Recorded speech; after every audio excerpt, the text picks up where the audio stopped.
High-deductible healthcare plans and health savings accounts. You've all heard about them, whether you've heard them referred to as HDHPs, consumer-driven plans, or HSAs. But are you clear on how they work and how they allow for more control of your healthcare dollars? Do you want to take a more active role in saving for medical expenses and take greater control of your healthcare expenses? A high-deductible health plan is one solution. With this type of medical plan, you're going to see how you can spend less on healthcare premiums, the amount taken out of your paycheck, in exchange for paying in full for your medical expenses up to a certain level called the deductible. After you reach that deductible level, the plan begins to pay for expenses. In addition to paying less for your premiums, you're able to set up a tax-free account to pay for expenses.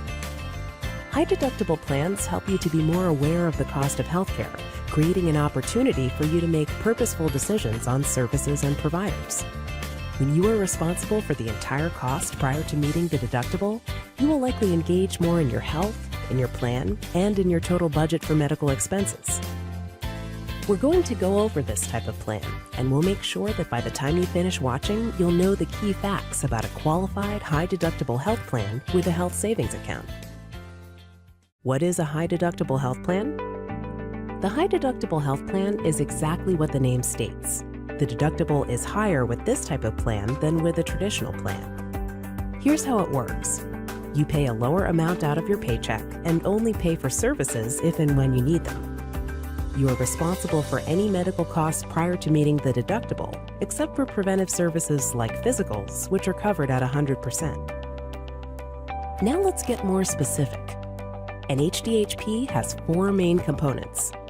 The first component is preventive care. Preventive care consists of physicals, adult exams, preventive lab work and radiology, childhood immunizations, and well-woman exams. All of the things that keep you from getting sick in the first place fit into this category. The health plan pays 100% of preventive care. These visits are not subject to your deductible or your out-of-pocket maximum expense, so you have no excuses not to get those yearly physicals and stay healthy. But remember to talk to your doctor. To qualify as preventive, the visit must result in no diagnosis and cannot be linked to a medical condition. The second component of an HDHP is your annual deductible. Your annual deductible is the amount you pay out of pocket before your health benefits coverage begins. Since the deductible is higher under this plan, the IRS has created a funding vehicle to help you pay for medical expenses. That funding vehicle is the third component called a health savings account, or HSA. The HSA is an individual bank account created exclusively for you and allows you to save a portion of your paycheck pre-tax to pay for your deductible fees and other qualifying expenses. You can use the funds in your HSA for medical, dental, and vision expenses, as well as some expenses that may not be covered by your plan. Expenses that are not covered by the medical plan do not count toward the deductible. The fourth component of your HDHP is simply your health insurance coverage, the negotiated rates and discounts provided as part of your health plan. Remember, you will want to see a network provider to get the medical plan discounted rates. With a high-deductible health plan and a health savings account, all of your covered medical costs apply to your maximum out-of-pocket expenses. Review your plan summary to determine your specific maximum out-of-pocket expenses. You cannot spend more than these defined amounts out of your own pocket through your health plan coverage. You may be wondering, how will this benefit me? Let's look at some numbers and how what we've discussed so far applies to you. If you take a look at your company and its employees, roughly 55% of them will have less than $500 a year in medical expenses, including preventive care. So if you are one of these people, why continue to pay increasing premium costs for your health coverage if you only have minimal expenses? With an HSA, you can pay yourself, and if you don't use the funds by year's end, then you can use them next year. This plan can work for anyone. And keep in mind, the money you're putting into your HSA is pre-tax. Also, while your money is in the account, it's earning interest and building for future healthcare expenses and retirement. Okay, so how do you fund your HSA? There are 2 ways. The first way is through your employer. Some employers choose to help fund this account. This varies by employer. If your employer does help fund your HSA account, the money will be directly deposited. The second way to fund your account is a direct deposit from your paycheck. The money will also be automatically put into your account, and you won't have to pay taxes on the money. These are the maximum contributions you can make if you're single or if you have a family. The limits include both your contributions and any contributions your employer makes to your account. If you are age 55 or older, you may make an additional contribution called a catch-up contribution. You can use the accumulated funds in your HSA to reimburse IRS-approved expenses, including prescription medications, over-the-counter medications with a physician prescription, exams and tests, dental, vision, COBRA premiums, long-term care premiums, retiree health insurance premiums if you're 65 and older, and more. The money in your HSA can be used to reimburse these expenses for you and any of your IRS dependents. Your health benefits plan may define dependent eligibility differently than IRS guidelines. Talk with your employer about your specific dependent eligibility rules. The IRS has rules and regulations regarding HSAs. Let's go over those now. Some people are not eligible to participate in an HSA. If you are also enrolled in a non-high deductible health plan through your spouse or another source, you do not qualify for an HSA. Your dependents, however, can have other coverage. If you can be claimed on someone else's taxes as a dependent, you cannot make contributions to an HSA. You cannot maintain an FSA and an HSA at the same time for medical expenses. You have to decide on one or the other.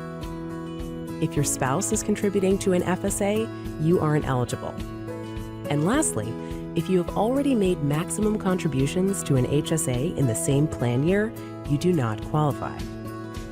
For those who are near or have reached Medicare age of 65, there are many different scenarios, so you will want to confirm your situation prior to enrolling. But generally, if you are enrolled in any portion of Medicare, you cannot participate in the HSA portion. If an eligible dependent is enrolled in Medicare, then you can. Now let's talk about using the funds in the HSA correctly. Since the money you put into an HSA is pre-tax and deferring taxes on the interest, the IRS has rules about taking the money out. If you misuse your HSA and pull out money for unqualified medical expenses, the IRS will penalize you. If you decide to take some money out for a cruise and the IRS finds out through a traditional individual audit, you will have to pay a 20% excise tax and income taxes on the money you put in, as well as on the interest it earned. Nobody will ever stop you from taking money out of your HSA. It's your money in your account, but always save your receipts. That way, if you do get audited, you can prove where the money went. After you're 65 years old, the rules change a little. You can pull the money out for any reason and will not have any IRS penalties or excise tax. However, you will have to pay income tax on that money. Your HSA is both flexible and portable. You can reimburse yourself immediately every time you have an expense, or you can save all your receipts in a shoebox, let your money earn interest, and then pay yourself back all at once in one big lump sum. You have ultimate control of every penny in the account. Let's say you choose a high-deductible healthcare plan with an HSA this year, but next year you decide to go back to a traditional plan. You can simply use the money in your HSA for your copays, prescriptions, over-the-counter medications, and any other qualified expenses. The money never goes away, and as long as it is being used for qualifying expenses, will never be taxed nor have penalties. Okay, so what if you quit, lose your position, or change jobs? The account goes with you. You can continue to invest the money in the account or withdraw it for qualifying expenses, but you cannot make any new contributions unless you become enrolled in another high-deductible health plan. So, when it all comes down to it, and you actually go to see your doctor, how does it work? Well, it's pretty easy. You simply make your appointment, go see your doctor, and remember that you have no copay. So you show them your health plan ID card, and the doctor will bill your insurance provider. You will then get an explanation of benefits in the mail from your insurer. You may get an initial bill from your provider before you get the explanation of benefits. Do not pay this bill. Wait until you get your explanation of benefits, because it will explain how the health plan discounted the services you received. With this information, you can be confident you are paying the correct amount. Once you get the correct amount due, you can send a check, pay cash, or use the debit card that comes with your health savings account and pay the provider directly from the account. Or you can set up a payment plan. Now, paying for your prescriptions works a little differently. When you get to the pharmacy, you simply show your health plan ID card. The pharmacist will access your plan's information and provide you with the discounted prescription price. You can then pay using your HSA debit card. The whole process is very simple and easy to use. Let's face it, traditional health coverage premiums are not going to get any cheaper. In fact, they are likely to go up every year, resulting in higher premiums and copays. Electing a high-deductible health plan will give you power over your own healthcare costs, transparency to help you manage your healthcare choices, and a pre-tax savings account that will be there when you need it.